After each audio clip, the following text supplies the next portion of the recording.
Hi everyone, welcome to another installment of GoTo's live Ask Me Anything sessions. My name is Adele, I'm a software engineer at Trifork Amsterdam, and I will be your host for today. So I do hope you had an enjoyable summer and that you're feeling well rested. Some might say we're in autumn or maybe spring for our southern friends, but actually we are entering AMA season, and this is all in the lead up to the GoTo Amsterdam conference. So we have a really interesting session today about all things cloud and ops with the experienced engineer and author Seth Vargo. Hi Seth, thanks for being here today. Hey Adele, thank you so much for having me. I'm really excited. Yes, let's get into it. So Seth will be speaking at GoTo Amsterdam 2021, which will be held on the 6th to the 9th of December. So luckily, we are still in early bird phase for the tickets, but not for much longer. The early bird sale ends this Friday, October 1st at 12 noon, and that's Amsterdam time. So that's only 2 days away, and so now's the time to snap up a cheaper ticket. So before we get fully started with this session, Seth and I are just curious to know where you were joining us from. You can write this in the chat on the live stream. So as usual, I am joining you from rainy Amsterdam, and it's actually very rainy today. And how about you, Seth? Cool. I'm in Pittsburgh, Pennsylvania, so East Coast, United States. It's actually quite nice today. The sun is out, although it is 57 Fahrenheit, so it's a little bit cold on the weather side. Yeah, thankfully it's not too cold here, but yeah, definitely rainy and miserable and grey. So before we go through your responses, I actually can't see any yet, so please don't be shy. Tell me where you're joining from. I will just quickly go over today's schedule. So the plan for today is we will start with the pre-submitted questions, and we will pick up some live questions as we go. So if you didn't get a chance to submit a question beforehand, that's absolutely no problem. It's not too late. You can type it in the box on the live stream after you've let me know where you are joining us from. So we actually still don't have any responses. Please don't be shy, but that's fine. It is what it is. So what we'll do then is we will start with the classic interview question that maybe we all kind of dread a little bit in those job interviews. But tell us about yourself. Always a fun question. So as you already said, right, my name is Seth. I work at Google, so I'm an engineer at Google.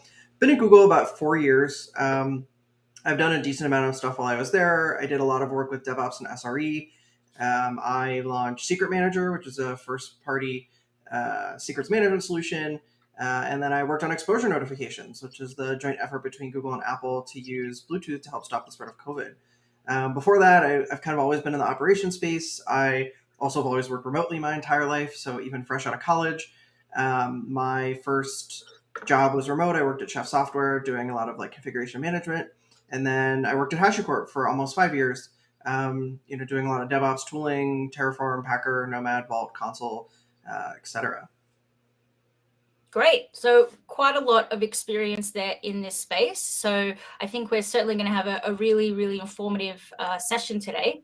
So let's get straight into, I guess, a technical opinion type question. So Sushant would like to know, with the Google Cloud, do you think it is better to have a managed cluster for Kubernetes or to set up your own cluster? Or when would maybe one be a better option than the other? Yeah, so this is a really good question. For any kind of like production workload, you should definitely use a managed cluster. But if you're just learning Kubernetes, you're trying to figure out this complex thing, how does it all work together? I'm a huge fan of like learning by example. So provisioning your own cluster on bare virtual machines is a great way to learn Kubernetes. It's a great way to learn some of the lower level things that if you use a managed service are abstracted away from you. It actually helps you understand the value of using a managed service. And particularly if you come from like an operations background, or if you really have that like hands-on learning type mentality or type personality, building it from scratch yourself will help you have like confidence in the managed service.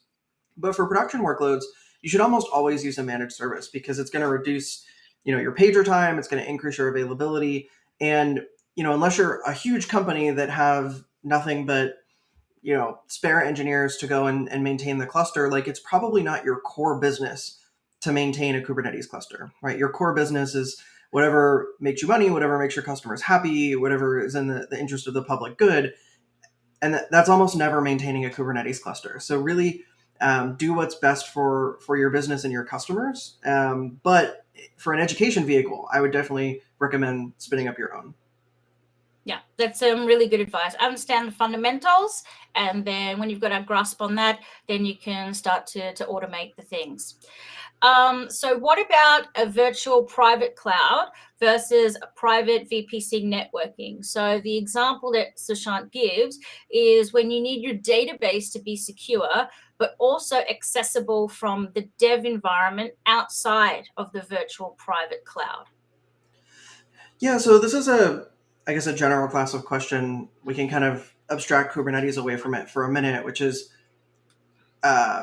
should I use a firewall-based approach to securing my data, or should I use more of like a Beyond Corp approach to securing access to my data?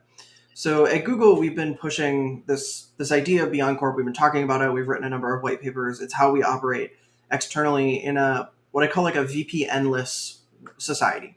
So, to connect to Google services, including production, you don't need a VPN, but you need to be authorized, and you might need to have multiple authorizations, what we call context-aware authorizations. So what is your geography? Is your device registered with the mobile device management portal? Have you used your security key in the past 30 minutes, right, successfully?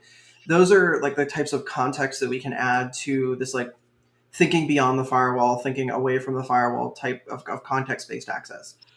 So when you put that in kind of the view of accessing, say, a production database from a development environment, you should never do that anyway, because the moment you do that, someone's going to drop the production database. I've done that on accident.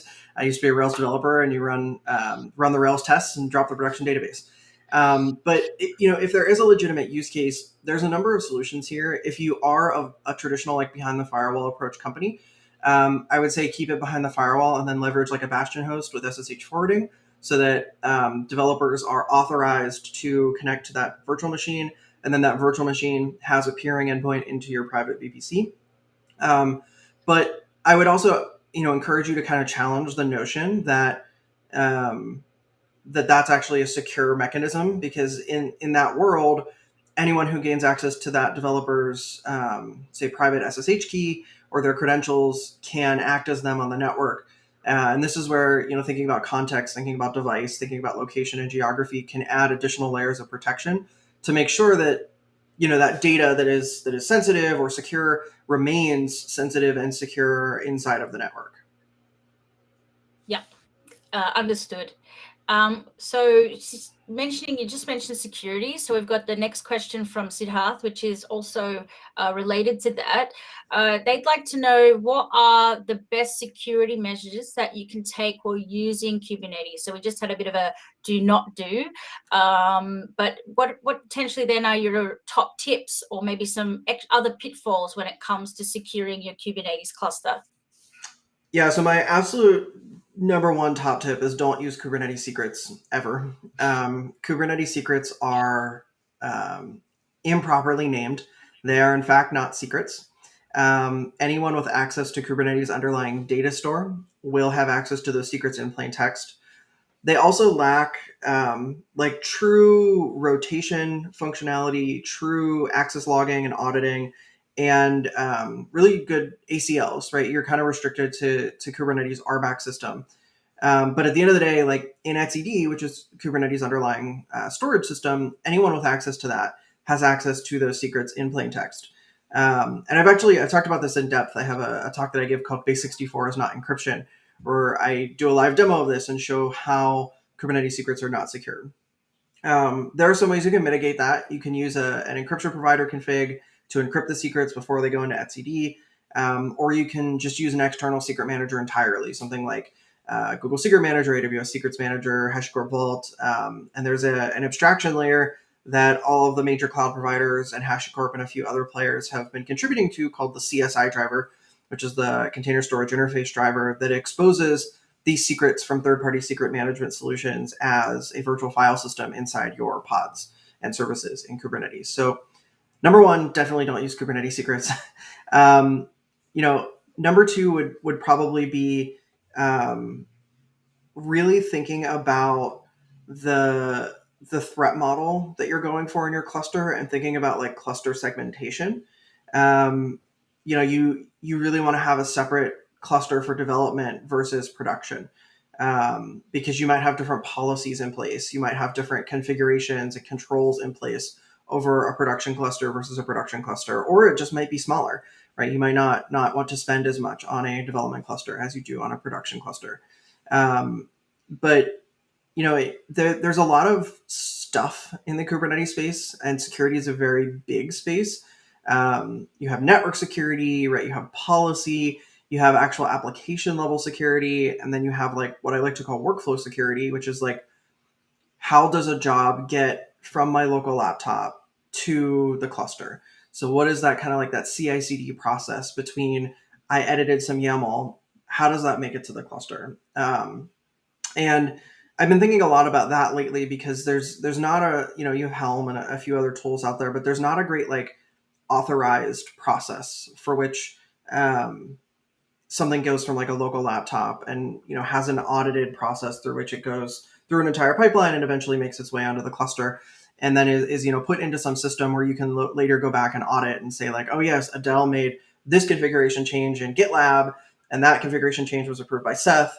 And then this automated process picked up that change and it went through this pipeline and it had this review, and that is what's currently running in production. And I spend a lot of time with regulated customers, and that's really what they need. Those are the types of claims that they need to make to, say, an external auditor to prove that a system meets a certain property. And there's not a whole lot of that right now. So that's kind of the biggest gap that I see right now in terms of security of like the Kubernetes ecosystem. Thank you for that detailed answer. I hope that satisfies your question there, Siddharth. So we have a question from Bob, which is actually not a technical question, but interesting nonetheless. So he would like to know what made you start writing. So just for our audience, you may not have heard, but Seth wrote a book called Learning Chef, and quite a popular book. And so what made you start writing that? And are you working on any new books?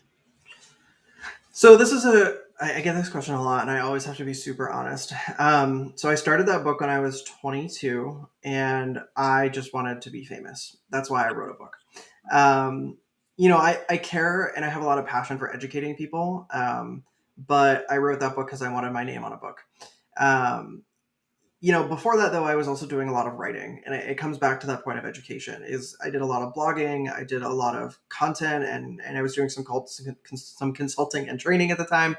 And that is really what kind of inspires me to write, because I don't think about it as writing. I think about it as educating, where text is just one medium through which we can do education, just like video content or in-person training. So then to the second question is like, are you working on any new books? Every time someone asks me like, would you write another book, or are you going to write another book? My answer is pretty much always no. And it has nothing to do with like passion or the process. I had a really great editor. O'Reilly was like wonderful to work with. It just comes down to like the way that software evolves and I would write a software book, right? I'm not going to be J.K. Rowling and write Harry Potter. So the way that software evolves, it happens so rapidly that even when I wrote Learning Chef, about a year later, like 60% of the book was outdated. And when you put something in physical print, there's obviously environmental impacts to it. It sits on a shelf. But again, I care about education. And the last thing I want is someone to go spend, $20, $30 on a book, pull it off a shelf, and then find out that it's 10 versions outdated. And it's really hard to keep that content up to date. And we're seeing a lot of content move towards like online learning, where we can update the content and we can keep it fresh. But then that becomes a full-time job. And my full-time job is not writing books. I'm a software engineer and I like writing software. And that's really why I'm not really working on new books. It's just the rate of change is so high in the software industry right now, and will likely continue to be, that by the time you finish the book, the first half is already outdated. And I don't want to put that in front of people and expect them to be able to learn the old technology. Yeah, that's a completely understandable viewpoint there. And I also really do appreciate your honesty that you were, early 20s and just wanted to be famous. I mean, it's a refreshing level of honesty. And, who could say that they maybe thought any differently at that age? So as long as you help people, that's all that matters. So I actually have a question now from a colleague of mine. His name is Vikas, and he works, with me at Trifork in Amsterdam. I think he pulled this one together with his team. So we have a division at Trifork that does DevOps, and we primarily use Google Cloud for many of our customers. So we also use a few HashiCorp products such as Terraform and Vault, etc. But two challenging.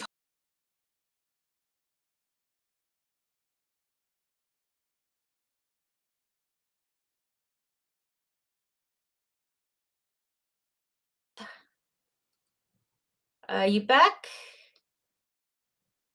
Yeah, I think we lost you for a second, Adele. Okay, one of us got lost, but we're back. So, I heard all right. we heard too challenging, and then I think you cut out. So two challenging topics are security and monitoring and logging solutions. So we already spoke a little bit about security, but we'll bring it up again. So here are the questions. So the DevOps space has so many technology products or tools for similar problems. So for example, with monitoring and logging, you've got the Elk Stack, you've got Humio, you've got Prometheus, Grafana, etc.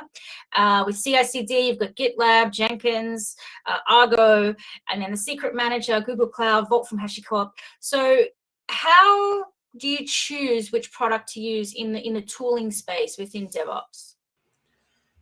So it really depends on what you're building, how you're building it, and a lot of it kind of relates back to your business model and your threat model in some cases. Kind of what I was talking about earlier when you asked the question about the Kubernetes cluster, should I spin my own or should I use a managed one? It's like when you're thinking about the Elk Stack, right? If you use a managed Elk Stack, fine. But if you're going to build and run your own Elasticsearch, Logstack, and Kibana stack, that's multiple people's full-time job, right? It's always the fun anecdote of like who monitors the monitoring system. And if your core business is not monitoring, logging, alerting, observability, right? If you're not Honeycomb, you're not a cloud provider, is that a worthwhile investment of your revenue? Is to support that team versus buying a product that you might not have as much control over. There's a little bit of not invented here syndrome, but it allows you to really focus on your core business. So that's the first thing is like, in general, unless your core business is monitoring, logging, CI/CD, or secrets management, you should probably use a managed offering. So that can definitely help kind of eliminate that tier one. But then many of these are managed offerings, right? Like Vault is both. There's a managed Vault service and there's, you can run it yourself. Google Secret Manager is managed. There's, GitLab is obviously managed, as is GitHub, but like Jenkins has a managed control plane, but you could run it yourself. So in those cases, it comes down to, the next layer that I like to think about is developer productivity or practitioner productivity. So when you're thinking about monitoring and logging, like where do your expertise lie? That's a really great way to dwindle things down, right? Because all of these tools generally have the same feature set, right? I don't think it's a good use of time to put together like a big comparison matrix. What you'll find is that there's maybe a thing here and a thing there where tool A does something better than tool B, but at the end of the day, like they all solve the same problem. They just have slightly different characteristics. So what are you already familiar with? Where does your expertise lie? Can you move on to solving the core business problem by just picking something that people are already familiar with? If you're already on a particular cloud provider, you should probably just use whatever that cloud provider has as a solution, because it's going to be integrated with other things. It's going to reduce the friction, and it's going to kind of keep everything in the same workflow. If you have a lot of experience with Jenkins, then perhaps using Jenkins is a really good choice because you can quickly get all your pipelines set up and don't have to wade through documentation because you already have that experience. So it really comes down to like, tier one is use a managed product. Tier two is then like, where does your experience lie and what provides the best developer experience? And if you're like a brand new startup and you have no idea, just pick one and go with it.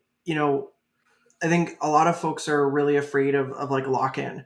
Like, oh, if I pick the elk stack, how could I possibly ever migrate to Prometheus? And the fact is, like, people do that. It requires some engineering work, but these aren't like make or break decisions. I always like to point people to Slack, the chat company. Right? A lot of people don't know this, but like Slack started as a video game company, and they had built their real time communication endpoint, and they were running out of money, and they pivoted.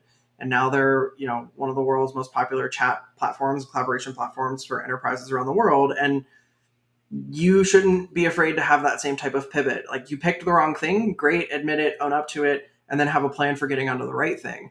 You don't want to end up in what I call like analysis paralysis or decision paralysis, where you're like, oh, what if I get it wrong? And sometimes you have to analyze like the cost of getting it wrong versus over the cost of fixing it.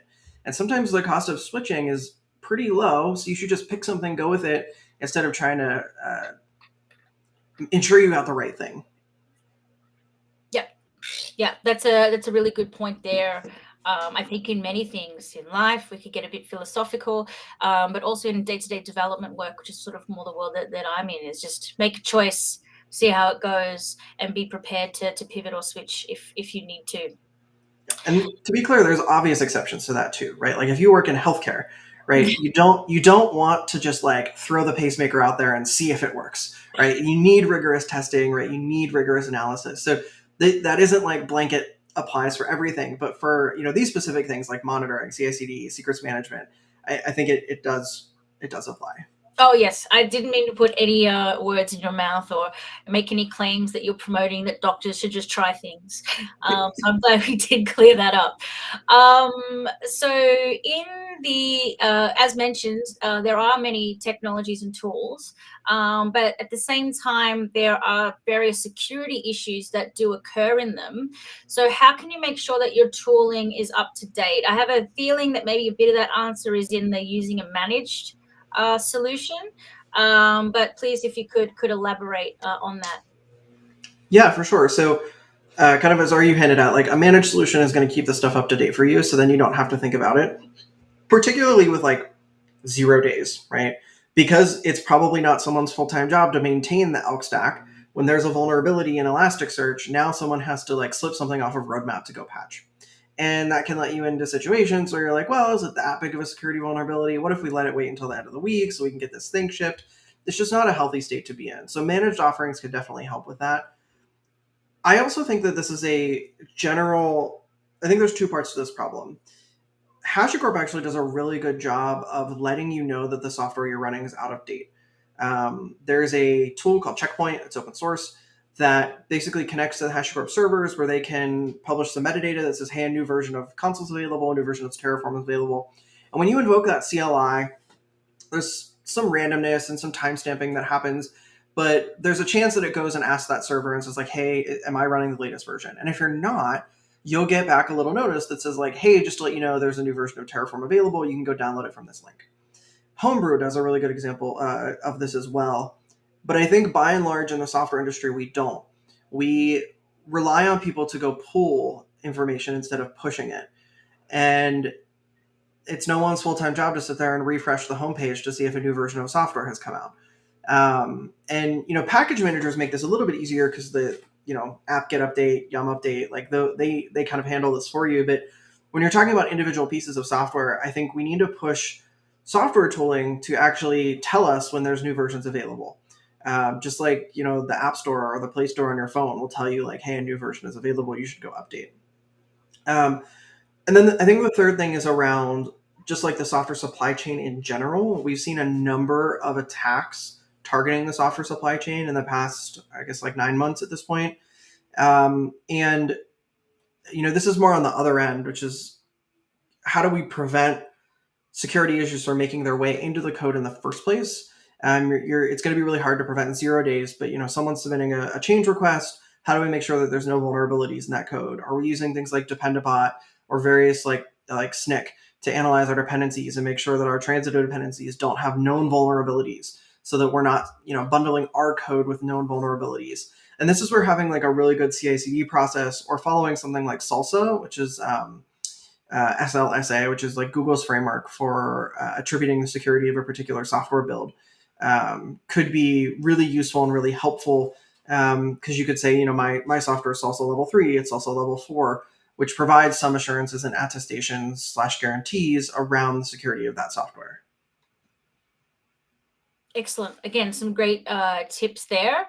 So now we switch a little bit to, I think, something that affects most, I would say, working developers or practitioners, as you call it, which is the problem, or let's say reality, of legacy software.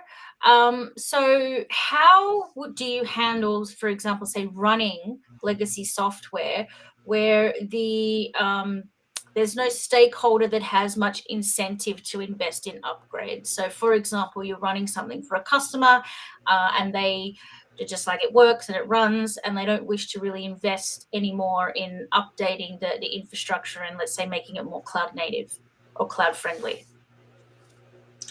Yeah, so this is this rings very true. Early in my career, I worked at a company that they had a front end and they had a back end system, and there was this like PHP script written in like PHP 3 that connected these two systems together, and no one knew how it worked, and the person who wrote it was like long gone, and anytime anyone maybe even remotely suggested rewriting it, everyone was like, no, it can't do that, it's critical and can't change. So I definitely understand the situation. I think really what we're talking about here is like lift and shift versus move and improve, especially like with respect to the cloud. Cloud providers have done a lot of work to make it possible to move legacy software directly to the cloud and kind of trick that software into thinking that it's still running in the environment it was previously running in.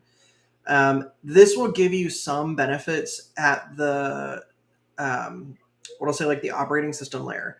So for example, if you move that software to a cloud provider, most of the cloud providers will take care of like the VM level patch management for you. So now you only need to be responsible for security issues and the management of the actual software itself, right? At which point, if there's a security vulnerability, you have to have a tough conversation with your client and say like, hey, you're running a vulnerable version of this software. This is the this is the risk. This is the threat model. I think we should upgrade. How can we schedule this work? That lift and shift might cost more, to be honest, right? Running that virtual machine in the cloud may have higher costs than when it was running in what I like to call closet cloud, which is that desktop that sits in the closet in the corner of the office, which is where it was probably running before. But you also have to account for the things that the cloud is providing you, like redundancy and power redundancy and connectivity redundancy and performance, and just the human expense of maintaining that versus pushing all of that off into a managed service, whether that's something like Kubernetes, which is more on the move and improve side, or if it's just a VM and letting the cloud provider take care of the management of the VM, the lifecycle, any like critical security upgrades. That actually does equate to real money at the business layer that can be reconciled by just moving it to the cloud to free up resources to focus on other things. Okay, it's an interesting take on that question. I really appreciate your insight there. I hope that's answers your question, Vikas and Les down there at Trifork. So sort of looking for your opinion, how do you personally keep up to date on changing technology trends? And do you have any advice to someone who, wants to or needs to, maintain their knowledge of technology? So I'm a very hands-on person. Like I learn by touching, feeling, and doing. So I generally reserve time, and like I'm very fortunate at Google that Google is a huge proponent of 20% time and 10% time, which means like one day of your week or half a day of your week, you're encouraged to work on something outside of your core job that still has some tangential benefit to Google. And I use that time to like explore new technologies. When I joined Google, I kind of thought serverless was like a bit of a fad. I came from the config management world. I was like, how could you not want to manually install all your packages and automate all of this stuff? It's the most fun thing in the world. And I spent a lot of my 10 and 20% time understanding serverless, understanding the scaling properties, and have really learned a lot and have, kind of fallen in love with that the pattern of what I'll call like ephemeral based compute and CPU, or compute and memory as a service. Um, so that's one of the ways that I would recommend keeping up to date, is like find things that are interesting and useful and use them. And hopefully your employer lets you do that on employer time. But if not, trying to find ways to incorporate those new technologies into your job so that you can use them as part of your job. I really dislike when people are like, oh yeah, just spend your entire weekend working on this. Like, that's not very empathetic to people that have like lives or kids or partners or pets. Right? Like, you should really try to keep learning new things within the scope of your job, if possible. Unless you're super passionate about these things and you don't have outside commitments, then by all means, like if you want to spend your weekend hacking on an IoT garage controller connected to some serverless function, like sure. But I don't like to encourage people to like work overtime and work nights and weekends just to learn new technology. You should really try to incorporate it into your day job. And that might mean like having a conversation with your manager, like, hey, we're about to start this new greenfield project. I know that we have solidified on this tech stack. I'd really like to spend 2 days going and reading blog posts and analyzing, the technology space and seeing, are there things that are changed, things that we could improve upon, plugins, dependencies that could make our thing more performant or improve our productivity, and trying to get the buy-in for your executive team that like research and understanding the space is important and it's a worthwhile investment of time. So you seem to have a pretty good grasp on work-life balance. You just really, hit it home, I think, there with, you can't just expect that everyone wants to hack on weekends because you can hack on weekends, to use the most extreme example. So how did you sort of get to that point with your work-life balance? And do you have any sort of recommendations or advice on how to achieve better work-life balance? It's a great question. So I got here because I burned out and didn't really see it coming, and then it hit me all at once. Then I had to take like almost 2 months off of work to recover from that. And what I'll say is like, I'll provide you some advice, but there is no collection of advice that you can use to convince someone who is already what I'll call crispy, which is like on their way to burnout, that they're burning out. There's actually been like entire psychological studies on this. But the things that I do are I keep track of what I want to accomplish every week. And then every Monday, we have an internal tool at Google called Snippets, but it's basically like, what did you accomplish last week? So every Monday, I take about 30 minutes and I write down all of the stuff I did last week and all of the things I hope to achieve this week. And that helps me keep grounded in like what is reasonable. And like sometimes you reflect on last week and you're like, holy crap, I did so much stuff last week. I felt like I didn't do anything, but now looking back, I did a bunch of stuff. Because one of the leading causes of burnout is like this feeling that you're just constantly working uphill and that there's no end in sight. In terms of like work-life balance, then that actually leads into like a healthy work-life balance, which is like, these are the things I wanted to achieve this week. And if I achieve them, I feel done, which is a big thing for me personally, is like, I have to feel done. What that means is that there are some weeks where I work 20 hours and there's some weeks where I might work 50 or 60 hours. But I make that choice by deciding what I want to commit to for that week or that 2-week event. A lot of people mistake work-life balance for consistency, right? They think, oh, work-life balance is I work 38 hours every week, I'm home at 5 p.m. every day, and I'm never working on the weekends. And that might be work-life balance for you, right? You have to decide what work-life balance means for you. In my case, like, my partner and I both have pretty demanding jobs, but we know when that demand is coming. So we can have a conversation and say like, hey, do you want to work late tonight? And we'll both work late. So it's both of us are working late. It's not like one person's watching TV and one person's working.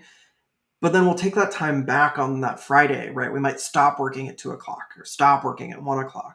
So that is, to me, what work-life balance is. It's not having this consistent regimented routine where you have to come in at a certain time and leave at a certain time.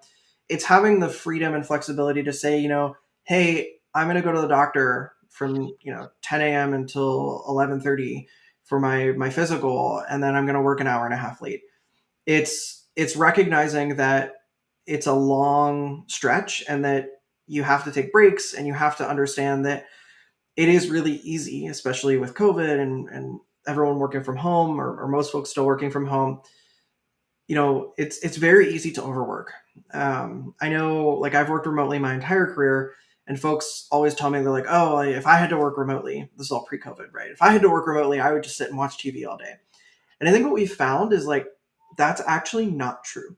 Almost everyone in COVID, particularly people who didn't have experience working remotely, overworked, right? They're starting because you don't have a commute to and from work. That's going to cut down a half hour, or if you live in a big city, 2 hours of your day. You roll out of bed, you immediately start looking at your phone, immediately start doing emails, immediately run into work. It's very easy to work through lunch because you just, like, grab something from the fridge or order something for delivery, and you're working while eating, versus in an office where you would go to a cafeteria and physically stop eating. And then it's very easy to work through dinner, and all of a sudden it's 10 p.m. and you realize you've worked 14 hours. And that's the hardest part, is, like, setting those boundaries.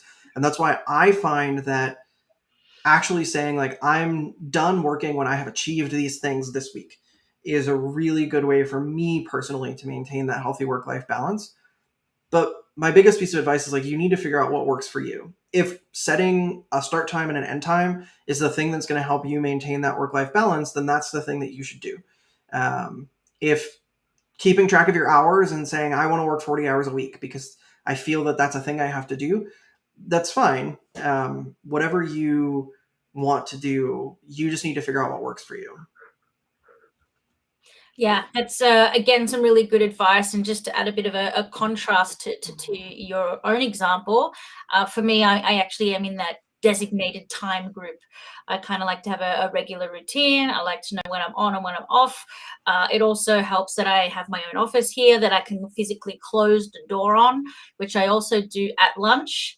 So it's really just setting those things up in your environment that work for you. And there's absolutely no one right answer.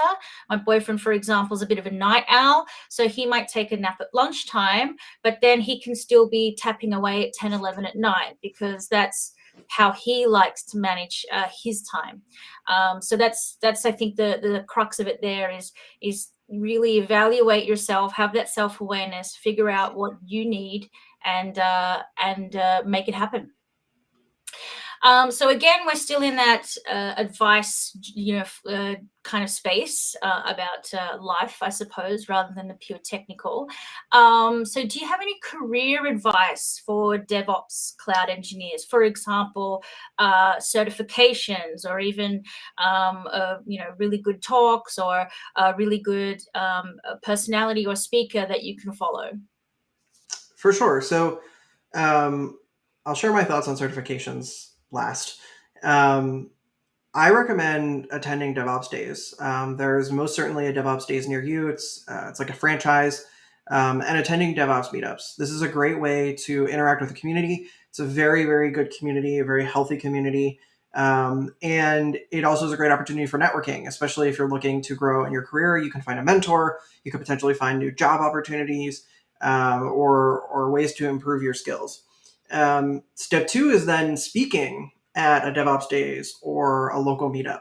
I think that one of the things that has really helped me in my career is going and talking about the work that I'm doing. It forces you to have a different level of understanding, a much deeper understanding, to go get on a stage or go get in front of folks in a room and talk about what you're working on and why it matters, versus just doing the work. And especially if your current employer is supportive of that, you might get them to sponsor, pizza or drinks. You might be able to use that as a recruiting tactic, right? You can have a slide that says, hey, this is just to let you know, like, I'm going to talk about technical stuff. If you're interested in this, ping me afterwards and we can always, see if there's opportunities at my company. In terms of, like, folks to follow, I live at, like, the intersection of DevOps and SRE. So, like, Ian Coldwater is always a great person to follow. They tweet a lot about problems in technology, particularly like inequality, but they also talk a lot about Kubernetes, a lot about security, a lot about DevOps. Bridget Cromhout is another great person to follow if you're interested in DevOps. Any of the cultural side of DevOps, Bridget has a ton of experience over many years working with many companies to try to implement DevOps, and she's one of the global chairs of the DevOps Days conference that I mentioned. And then like find local people too, right? There's quite a lot of folks in Amsterdam. There's a lot of folks at Trifork. There's a lot of folks at Zebia who are thought leaders in this space, who are sharing what they're working on and talking about it, and network with them and connect with them. So now let's talk about certifications. I am what you might call bullish on certifications. I think that in any industry, certifications provide an artificial bar to entry. And I think in particular, it bothers me in the DevOps space because of the organic nature of DevOps, right? It was kind of the first time it was said was like John Allspaw was on a stage at Velocity in 2009. You have folks like Patrick Dubois had mentioned it in Belgium, and it was this very like organic thing.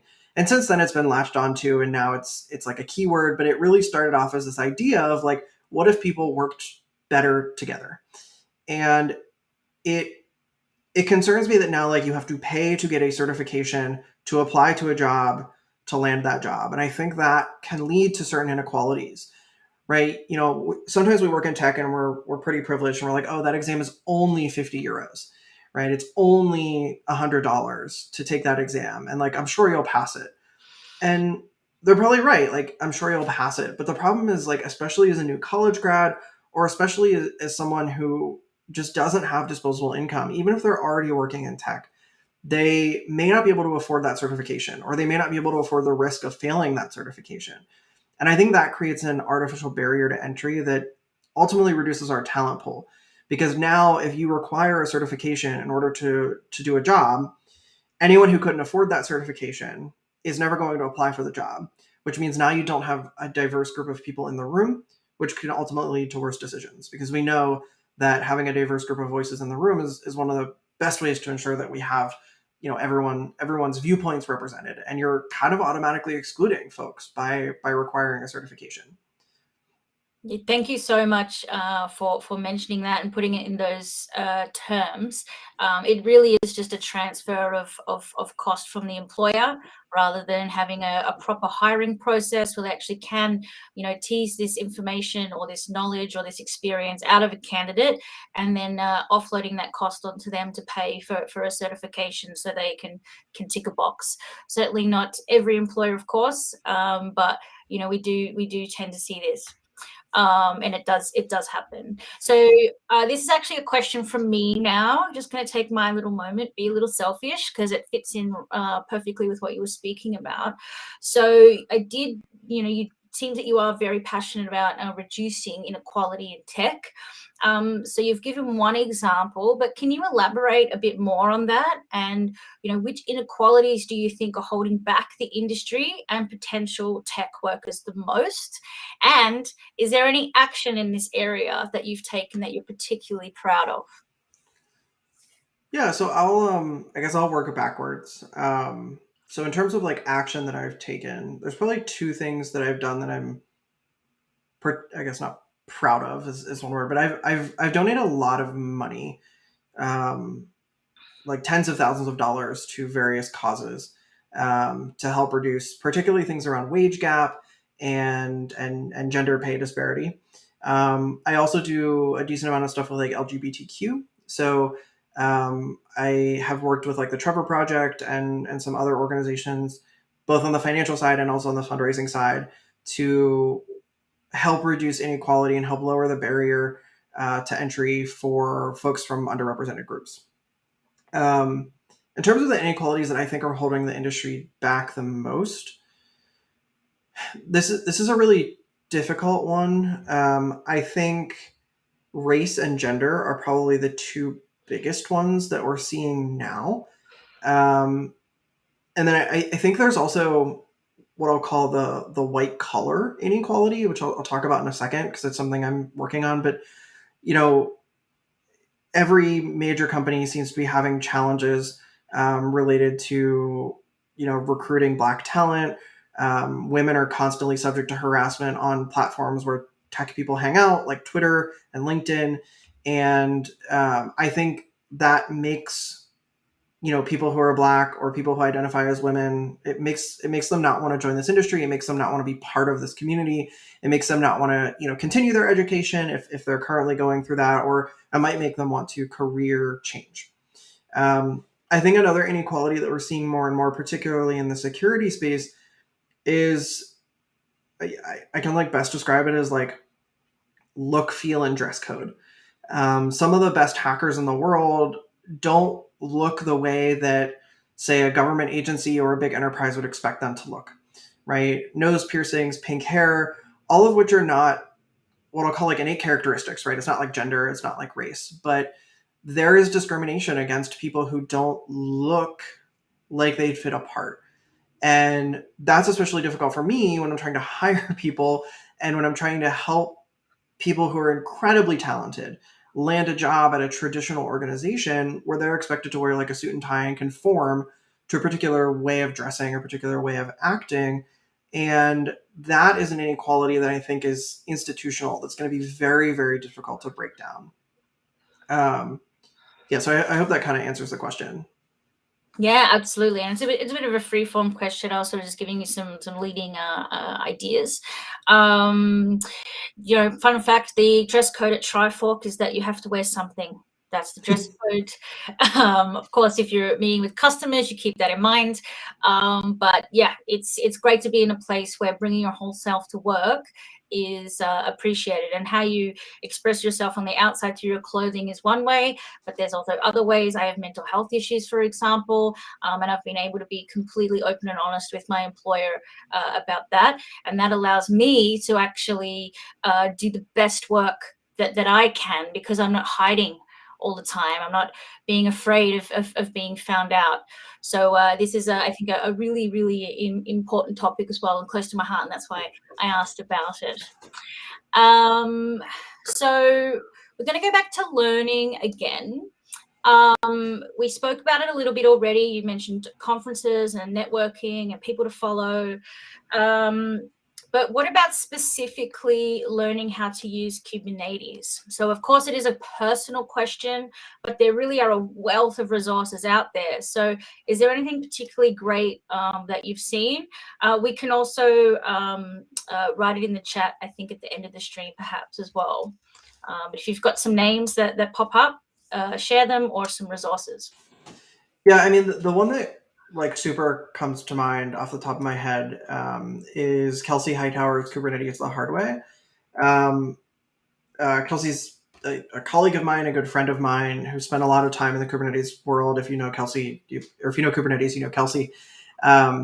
He is also one of the authors of one of the Kubernetes books, but he has this kind of like we talked about at the very beginning, right? He has this provision your cluster from scratch, pretend you don't know anything, get everything up and running. And for me, I find this was how I learned Kubernetes, because I wanted to understand. Oh, okay, the actual routing is from IP tables. I'm familiar with IP tables. I can map some of the things that I currently understand onto how the system works, and you start to realize that it's complex, but it's using things that you're familiar with or you might have experience with. So I can't recommend the Kubernetes the hard way, anymore.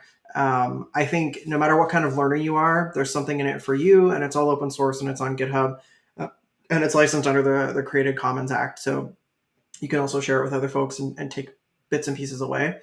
My second feedback is it really depends on how you learn. If you are a hands-on learner, the Kubernetes the hard way is a great choice. If you're more of a visual learner and you need to see it before you can believe it, watch some of the recordings from KubeCon. A lot of them are published on YouTube. Go find a local meetup, or find a mentor who's familiar with Kubernetes. If you're more of the I need to see it to believe it, then go find videos on YouTube or blog posts. And then if you're more of the I think this is a fad and I'm just waiting for the next thing, what's next after Kubernetes, I would say well, then why do you want to learn it? If you think it's a fad, then why would you want to learn it? But I think you need to people need to take time to understand how they learn. I will say, like, when I did my undergraduate degree, one of the things that I learned that was totally irrespective of my major was how I learned, right? My university taught me how I learn. And I think that's an important, like, self-awareness that a lot of folks don't have, that it's kind of important, especially as you're trying to grow in your career. Like, how do you learn? I actually have like a slight disability with audio parsing. Like, I hear things, but my brain doesn't parse them auditorially the same way if I read them.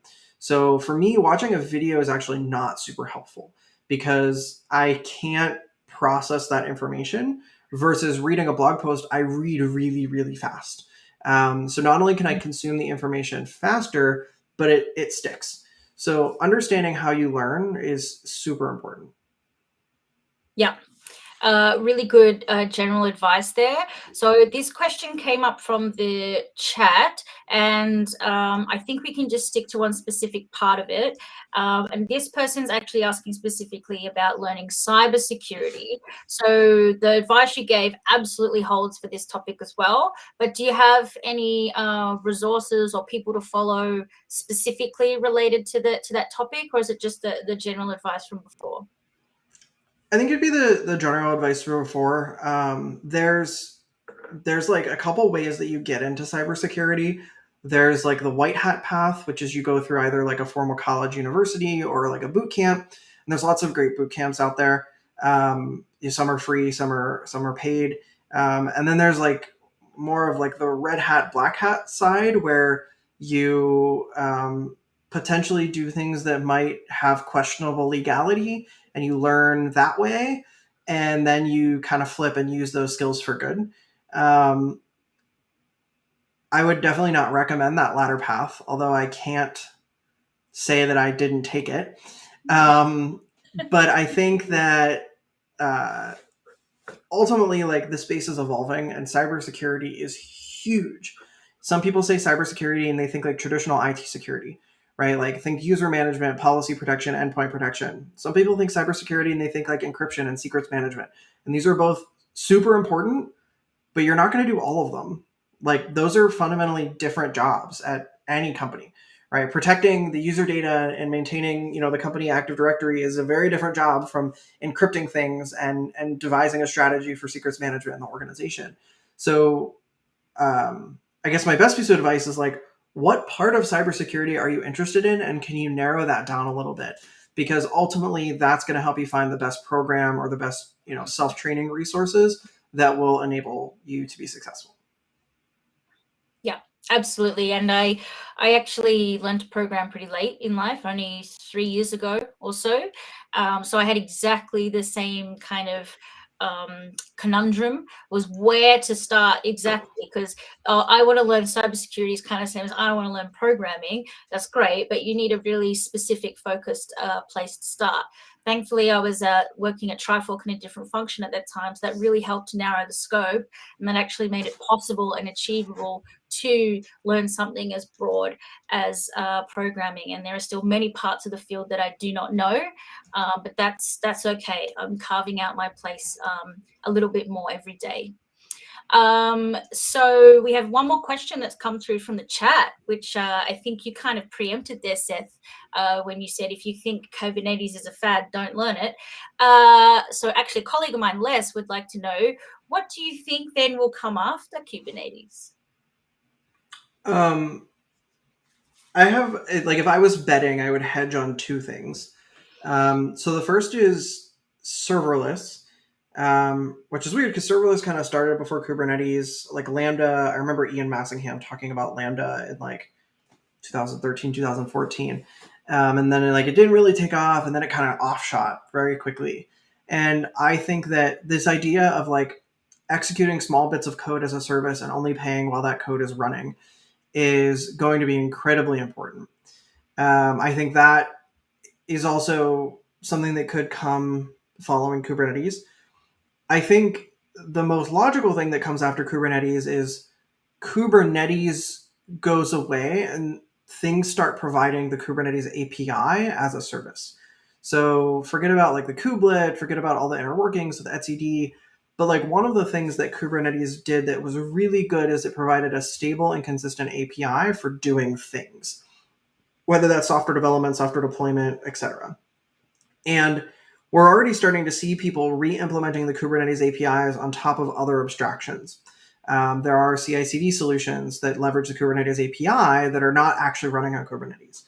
And I think that's probably the most likely thing we see after this, where the API is abstracted away from the runtime and the implementation, and you can run kubectl apply for anything. But at the end of the day, the underlying target may not actually be what we think of as like a Kubernetes cluster today, and is more of, nodeless, appless, just ephemeral compute, networking, and storage, which also happens to look a little bit more like serverless. So I think we're going to see a little bit of merging happening between those two spaces. Again, that's my prediction. Sorry, I'm just thinking about ephemeral computer network. That's quite a nice summary or a picture that you've painted there with that phrasing. Actually, see, you've got quite a couple of nice little catchphrases like crispy for on your way to burning out, for example. I think that's really nice. Your wordsmithery there. So on that sort of more sort of philosophical, what's the future hold kind of note, I think that's a really nice time to wrap things up for today. So just before we do close out, I will of course thank Seth and our participants today. Really thank you so much for tuning in, listening, and asking your questions, because an Ask Me Anything without questions is actually not really anything. So thank you so much. Before last thing, well, I got two things. The early bird sale for Go to Amsterdam ends this Friday, October 1st, 2021. So if you're watching this in the future, so it ends at 12 noon on that day. So if you are thinking of coming on December 6 to 9 in Amsterdam, remember it's an in-person, real life, next to people kind of event, please, now is the time to take action and register. We also will have less attendees this year to keep it a little bit more corona safe. So who knows how long the tickets will last. I would also like to remind you of Seth's Twitter. He is quite active on Twitter. So you can see his talks and events and general resources and things that are coming up. So that is very easy to remember. It's at Seth Vargo. So it's just his first and last name, not even a dot, not even an underscore. It's very, very simple. So thank you again, everybody. That's it from me and Seth today. I do hope you enjoyed the rest of your day, no matter where you're joining us, Northern Hemisphere, Southern Hemisphere, Eastern, Western. But for now, in the Netherlands, as we say goodbye, I will say doei.